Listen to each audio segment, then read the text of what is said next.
Good morning mga kababayan. So, i-interviewin natin si Kabayan regarding sa kanyang kalusugan. So, kung nakikita niyo si Kabayan talagang bagsak yung katawan, talagang napakapayat. Kabayan, pwede mo bang hapiyawan yung katawan mo ng ng camera? Gusto namin makita kung gaano kakapayat. Okay, yan, sige. Okay na Kabayan, tapat mo na sa mukha mo. Kabayan, ilang taon ka nang may sakit? 13 years po. 13 years, okay. So actually, na-interview ko na si Kabayan kanina kaya lang unfortunately yung nakamute yung audio niya, hindi ko na-record. Ang ganda sana nun. Anyway, sige. Bali ang sakit mo is acid reflux.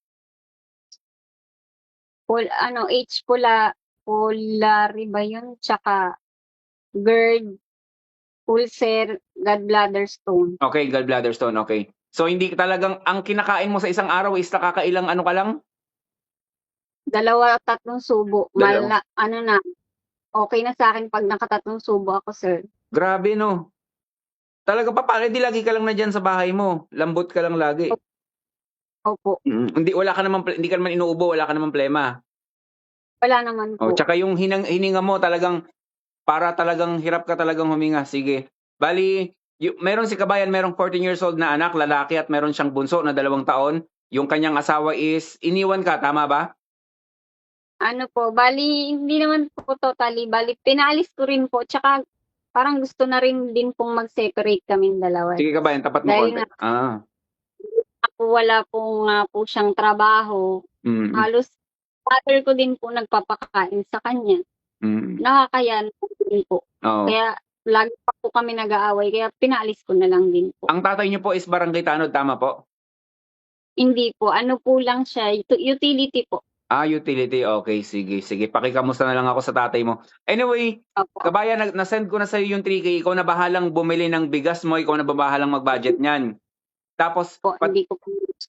papadalahan kita ng isang Alka-Life, 3 Luna, Herbal Capsule, at saka 2 PFC oil. Salamat, sir. Salamat. Tapat mo konti sa mukha mo. Yan. Buti na lang hindi na record, hindi nakamute kanina kasi makikita nila na kung paano ako umiyak. Naiyak din talaga ako kanina sa interview ko sa'yo, na-touch talaga ako sa interview mo. Anyway, Kabayan, ang gusto ko lang mangyari talaga, maka-recover ka. After 1 month, kasi tatagal yung gamot, yung Alka-Life natin kasi tatagal ng hanggang 6 na taon yan eh. Yung binigay ko sa'yo is yung pang 5 days yung isa. So tatagal yan ng 1 buwan na mahigit. Sigurado ako, malilinisan na yan yung bituka mo, yung nandyan na problema mo sa bituka ma-address. Yung acidic na katawan mo 100%. Sure na sure ako dyan, gagaling yan. Basta sa unang 1 linggo, ang gamitin mo munang tubig is distilled water. Eto, gamit ka muna nito. Absolute ang tatak. Gamit ka. So, may sobra pa naman siguro sa 3K. Pero kung kulang, magsabi ka lang. Mag-send ulit ako sa Gcash mo. Pilitin mong makainom ng 3 litro sa loob ng 1 araw. 3 litro po. 3 litrong tubig na pinagbabara ng Alka-Life. Basta pag ibabad mo siya, tapos inom ka lang ng inom, kayanin mo. Pero kung di mo kaya, kahit 2 litro lang. Hanggang sa maka-recover ka na, tsaka yung ganun mo konti yung camera mo, hindi kita makita. Yan, yan. Tsaka yung paghinga mo, talagang malalim eh. Malalim na yung paghinga mo. Malnutrition na talaga yan. Kulang ka na sa mga vitamins, minerals, enzymes.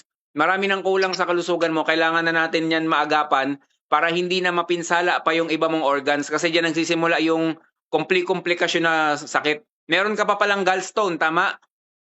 Opo. Yan. Abangan mo, pag dumumi ka, silip-silipin mo yung dumi mo, may makikita ka diyang sasabay. Sana may sumabay na bato, tapos picturean mo, isend mo sa akin. So yun lang Kabayan, gusto ko pag binalikan kita, kailangan may mataba-taba ka na. Opo. Sige, Thank you po. kamusta mo na lang ako sa tatay mo, tsaka sa mga anak mo ha? Sige, bye-bye. Opo. Bye-bye.